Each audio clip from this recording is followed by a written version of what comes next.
how did you come to be a commercial property journalist? I joined the Financial Review in about 2002, and I covered both finance and property, and probably the natural home for doing that was the property section. Back then, newspapers were a lot larger, and we had to write what seemed like hundreds of stories every week to fill it.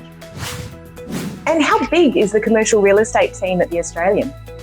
We have access to about 5 or 6 different journalists at The Australian, and they're traditional journalists who focus on areas like offices and hotels and other areas of property.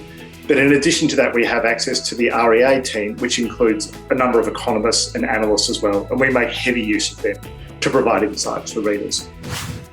When you're looking for ingredients of a good story, what are you looking for? Now, I've got to say with the internet, we can see very closely what people are interested in.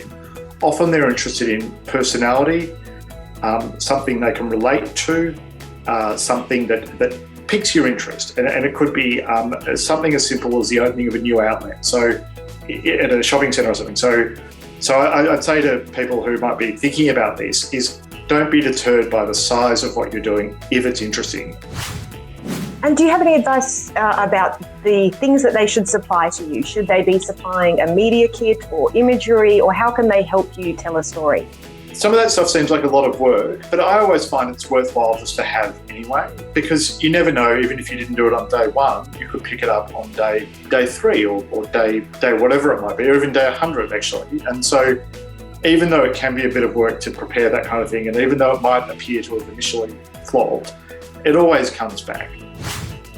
I understand about a year ago that The Australian launched a weekly 12-page lift out in conjunction with realestate.com.au.